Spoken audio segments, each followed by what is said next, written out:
Hello friends, welcome to Vedas life style. எல்லோரும் எப்படி இருக்கீங்க? நல்லா இருக்கீங்கன்னு நம்புகிறேன். இந்த வீடியோவில் நம்ம பார்க்க போகிறது இட்லி பொடி எப்படி செய்கிறதுன்னு பார்க்கலாம். இட்லி பொடி வந்து எல்லார் வீட்லேயுமே இருக்கும். சட்னி, சாம்பார் அந்த மாதிரி வைக்காத நேரத்தில் இந்த மாதிரி பொடி வச்சு சாப்பிட்டுக்கலாம். குழந்தைங்களுக்கு வந்து நெய் நல்லா சேர்த்து அதோட பொடியை தூவி கொடுத்தா நல்லா சாப்பிடுவாங்க. இதுக்கு தேவையான பொருட்கள் நம்ம பார்க்கலாம்.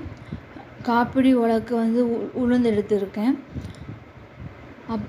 அதுக்கப்புறம் 4-5 வெள்ளைப்பூடு, 1/2 டீஸ்பூன் மிளகு, ஒரு கொத்து கருவேப்பிலை, அதுக்கப்புறம் வந்து காயப்பொடி. இதுதான் தேவையான பொருட்கள்.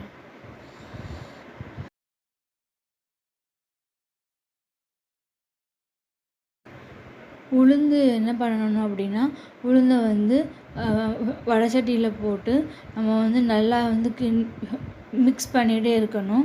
அதோட கலர் மாறுத வரைக்கும், அதாவது ரொம்ப கருகிடக்கூடாது, கலர் மட்டும் மாறுத வரைக்கும் கொஞ்சம் நம்ம மிக்ஸ் பண்ணிக்கிட்டே இருக்கணும். அப்புறம் அந்த இது இறக்கக்கூடிய சமயத்தில் காயப்பொடி வந்து அதில் கொஞ்சம் போட்டு நம்ம நல்லா மிக்ஸ் பண்ணிக்கணும்.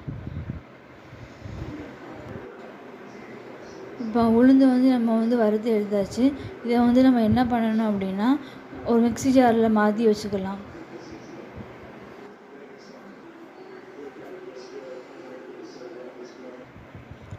கடாயில் வந்து கொஞ்சம் எண்ணெய் சேர்த்து அதில் வந்து மிளகு வந்து வறுக்கணும்.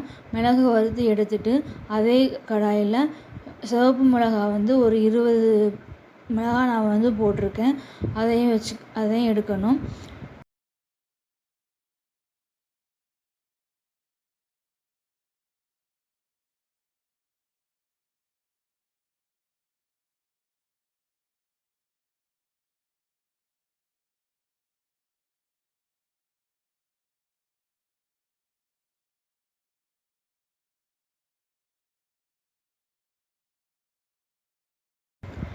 வெள்ளைப்பூண்டு வந்து நம்ம வந்து வறுக்க வேண்டாம், எதுவும் பண்ண வேண்டாம். அதை வந்து டைரெக்டாக நம்ம வந்து மிக்ஸி ஜாரில் போட்டு பொடி திரிச்சிடலாம்.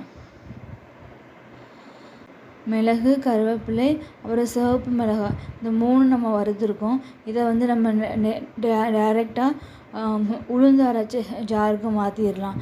அதுக்கப்புறம் இந்த வெள்ளைப்பூடையும் சேர்த்து அதில் போட்டுடலாம். மிளகு, கருவேப்பிலை, அப்புறம் சிவப்பு மிளகாய், இந்த 3 நம்ம வறுத்துருக்கோம்.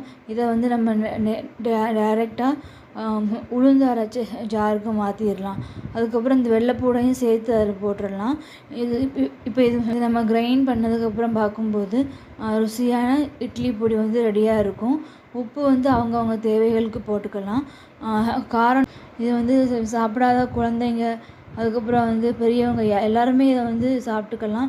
ஏன்னா இதில் வந்து மருத்துவ குணங்கள் நிறையா இருக்குது. அப்படி பார்த்திங்கன்னா உளுந்து, மிளகு, கருவேப்பிலை எல்லாமே உடம்புக்கு ரொம்ப நல்லது. வீட்டில் ஒரு அவசரத்துக்கு வந்து இது வந்து கண்டிப்பாக யூஸ் ஆகும். இந்த பொடி வச்சு நம்ம இட்லி, தோசைக்கு சாப்பிட்டுக்கலாம். நம்மளுக்கு வந்து உப்பு, காரம் கொஞ்சம் தூக்கலாக இருந்துச்சு அப்படின்னா எத்தனை இட்லினாலும் சாப்பிடலாம். நீங்கள் ட்ரை பண்ணி பாருங்கள். ட்ரை பண்ணி பார்த்துட்டு உங்களோட ஃபீட்பேக்கை கமெண்ட்ஸில் சொல்லுங்கள். Thank you friends.